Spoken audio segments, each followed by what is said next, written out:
Hi Aquarius, welcome to your November astrology and tarot reading. Please like and subscribe if you enjoyed this. And let's get into the astrology. So Aquarius, Mercury goes direct in Libra on the 3rd. This is a tricky day because it's stationing. So in terms of travel plans in particular, or having a little bit of a crisis of faith, don't make any big decisions on this day, please. Mercury will enter Scorpio on the 10th and it will begin to move out of shadow. So in the meantime, Mercury in Scorpio for the remainder of November will indeed be a time to put some interesting conversations to the fore about your career and life path. It is a wonderful time for interviews. It is a wonderful time to put yourself out there and have a bit of influence because Venus is going to enter Scorpio on the 21st. And while it's there with Mercury, you really will have the gift of the gab and the know-how to impress people and get your dreams underway. As well as that, we have a glorious new moon on the 15th of November in Scorpio, which is sextiling your traditional ruler Saturn and Pluto and Jupiter. So this new moon is very lucky for you and your dreams will be supported if you could just dig in a little bit and make sure that you're coming from a place of true authenticity and you're healing as you go. The sun will enter Sagittarius on the 21st of November and this will be a time when all your wishes can come true and you'll finally see more movement in your social life. You'll start to see your friends more. You'll start to have more interesting conversations. You'll feel very much like yourself because the 11th house is your energy. And as well as that, on the 13th, Mars goes direct in Aries, which will again enhance your powers of persuasion and conversation. This is looking like a really great month for you to make your dreams happen, Aquarius. That Jupiter-Pluto conjunction further supports you on the 12th in terms of healing and really transforming your subconscious desires and the way that you look at the world. Let's have a little look and see what your cards have to say. Have a wonderful month, Aquarius. See you soon. Hi Aquarius, welcome to the tarot portion of your November 2020 reading. I hope you're all doing really well. So, Aquarius, for you, November is a lot to do with your long-term goals. And the way that I see the astrology for you, that I will get into with the cards, of course, is that there's a lot of that clearing out of the 12th house that you have found yourself dealing with for the last few years. Jupiter and Saturn are both getting ready to leave and they're getting ready to move into your sign. So, the 12th house. The 12th house is a lot to do with soulmates and past lives and the emotional debris that we pick up over the years, the emotional clutter, but also the warm, fuzzy, nostalgic feelings that sometimes you can bypass on your road to discovery, whatever it is that you're discovering. So Scorpio season is astrologically for you a lot to do with that 10th house of long-term goals. So you have a lot of future plans and they're supported. Your career is supported, your big goals are supported. But you know who they're supported by? That 12th house. Jupiter, Saturn, and Pluto. So you might wonder, how is that? Well, if you're a healer or you're into astrology or you're into tarot cards or anything in that 12th house bracket, you'll do really well in the next few months. And you'll have a lot of influence and a lot of people will want to know your perspective. If you're not in any profession that's in the 12th house, and this applies as well if you're in medicine, if you're in nursing or anything like that, I think it's the 12th house is quite big. Even working in prisons, for example, are in the 12th house. Psychiatry, psychology. If you're in any of these professions, you'll do really well. However, regardless of what profession you're in, your long-term goals are supported by some deep healing and revealing your inner truths, revealing your shadow side and coming to peace with it and coming to terms with it. In fact, I think last Christmas, when Jupiter moved into Capricorn, joining Saturn and Pluto, you probably for the first few months had quite a catharsis in terms of healing.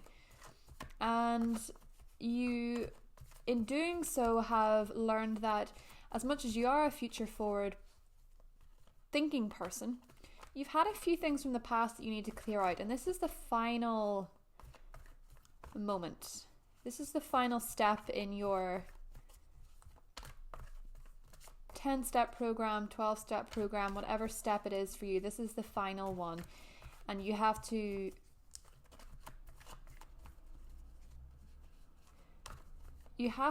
forgive yourself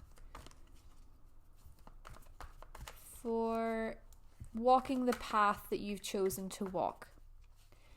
And you have to decide that in the future, if you feel like you've gone down the wrong path or you feel like you've not done enough, you have to be conscious that you'll forgive yourself all over again.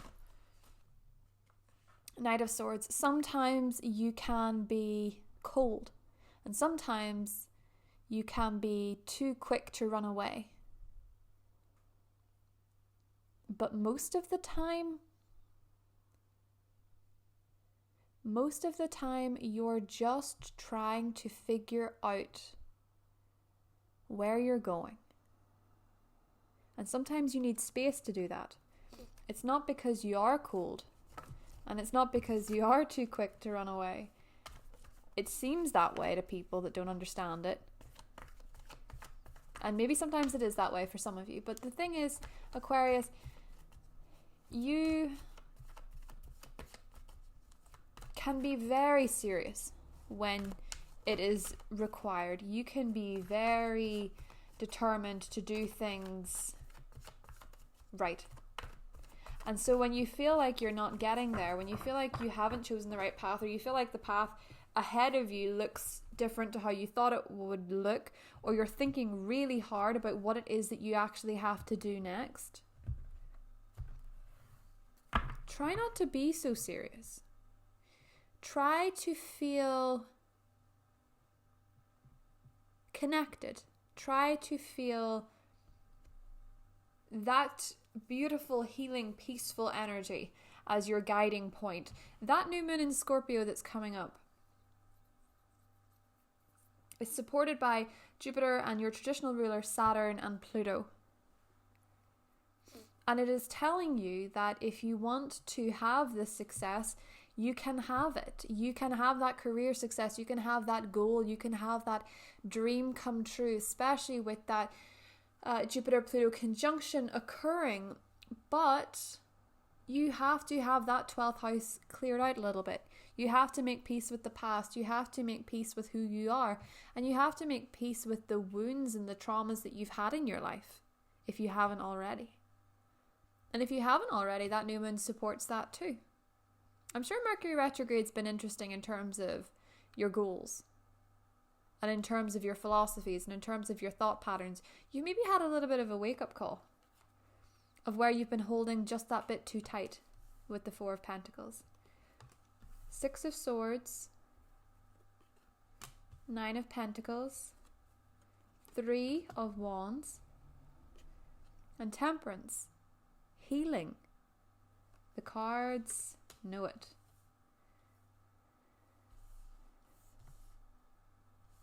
And what's underneath? The Queen of Pentacles. Seeing your value, seeing your worth. Behind the Temperance is the Magician.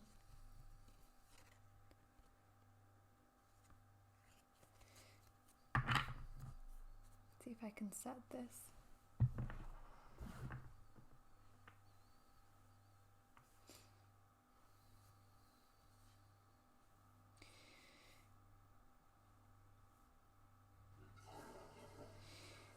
With the Temperance and the Magician card, Aquarius, your magic and your manifestation lies in a point of healing, a point of surrender, a point of understanding, a point of reconciling. And it's not reconciling with somebody else. You know, maybe for some of you it's a Gemini or a Virgo. Or maybe that's somebody in your life that you have to go through the healing process with. with the Temperance and the Magician card, it's finding a reconciliation between the two parts of your personality that you don't think make any sense. The two parts of your personality, the quirky, the futuristic, the out of this world, whimsical Aquarius, and then Saturn's child that is quite serious and believes in learning lessons the hard way and can be really very tough. Firm but fair in your humanitarian and healing endeavors. The problem is, Aquarius, is that at the moment, as you sort of navigate through the first half of November with these past energies reminiscing through you and you letting them release because you really do want to move forward. Six of Swords, you do want to move forward into that new phase. You do want to move forward into the Aquarius energy that is coming in the sky. You want to feel part of yourself. You want your Jupiter moment. And you're headed towards that. The Magician promises it. You're heading towards your Jupiter moment. At the moment, though,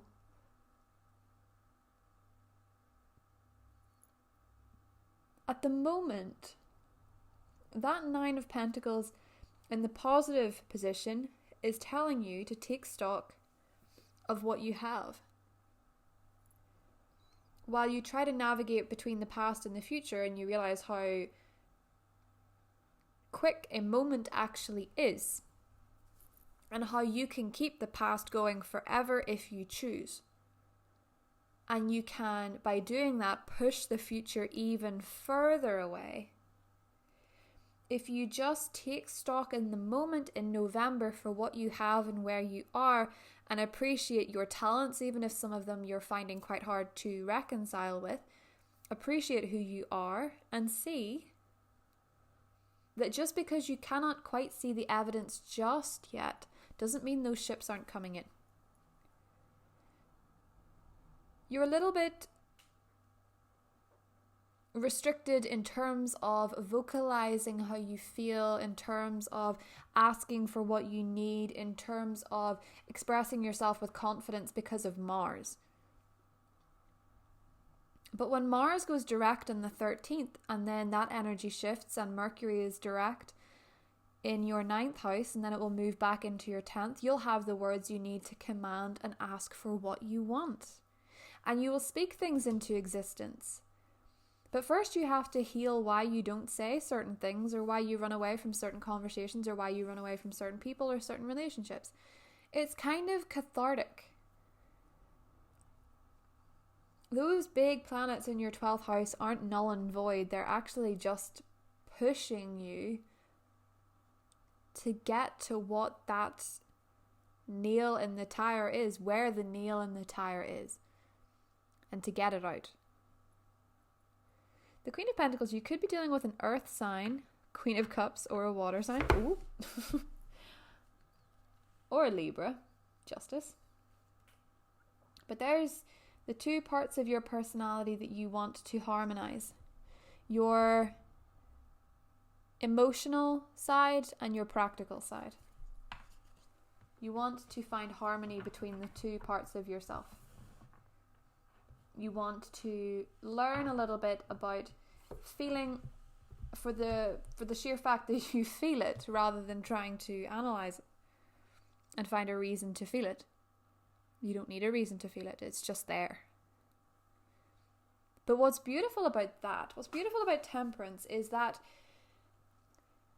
there's a patience associated with Temperance. There is an understanding. There is a calm. It is the guardian angel of the tarot deck. Temperance is that heavenly presence, that feeling of connection to something that you can't see. It is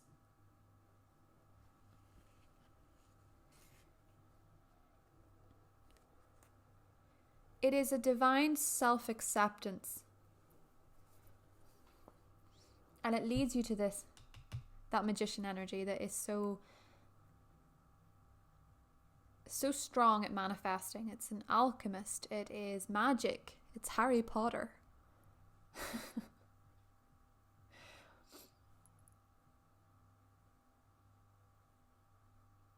But it lies on the other side of making peace with something that's bothering you.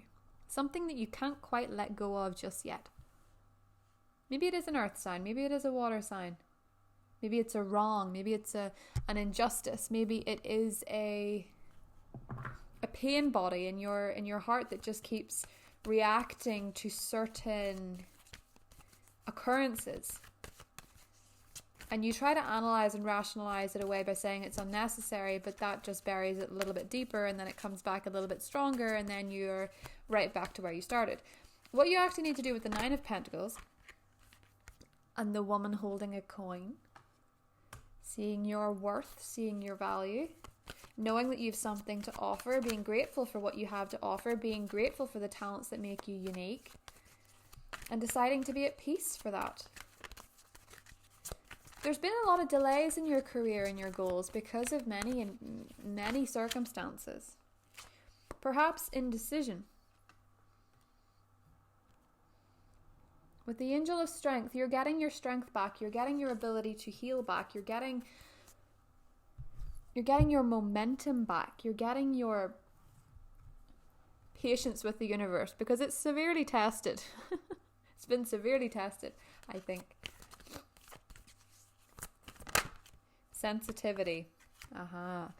You're becoming increasingly sensitive. Avoid harsh relationships, environments, situations, and chemicals.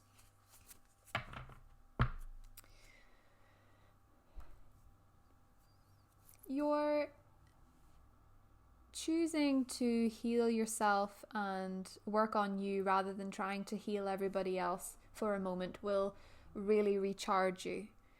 Scorpio season has a lot to do with recharging your magic, because when we get to Sagittarius season and we have that full moon in Gemini that is an eclipse, an unaspected eclipse, interestingly, but it falls nonetheless in your 5th house of creativity and play and excitement.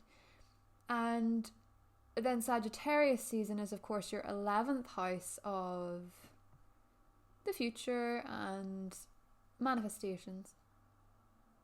So in that sense, you're ready to have a bit of a reset on your heart, really. The 5th house is all about the heart. And as your opposite house, because you are Aquarius and the 5th house is Leo, as your opposite part of the sky, that 5th house really is about an eclipse of the heart and letting go of the things that really haven't served you that well so far. We'll get more into that in the mid-monthly and as well around the Scorpio new moon and in the full moon in Gemini reading as well. But for now, Aquarius, take heed in the fact that you are actually healing. There's evidence of it here. And once you get that, you have the magician. You have that ability to make magic, to manifest what it is that you need, what it is that you want. And I feel that you're going to be, as we move towards Jupiter in Aquarius, you're going to be so amazed by your own abilities after a period of having them significantly dulled because you've had to pull out some swords and pull out some thorns and heal some wounds and face some music. But you're headed towards that magic again. And Scorpio season is telling you that, hey, if you have a work goal or a career goal or something in mind, some kind of success, some kind of vision, some kind of project, some kind of lifestyle that you know that you want, or you at least know that now you want it and you'd like to know, this is your season, especially around the 15th. You know, I'm very fond of setting new moon intentions, and that's a new moon that you want to set some career goals and also some healing goals. So let's get into your extended and see what's going on with that Sagittarius, with the Gemini, with the earth signs, with the water signs and all the other people. And let's go into your cards a little bit deeper because that's when it really takes off. So Have a wonderful November, Aquarius, and I will see you soon. Bye.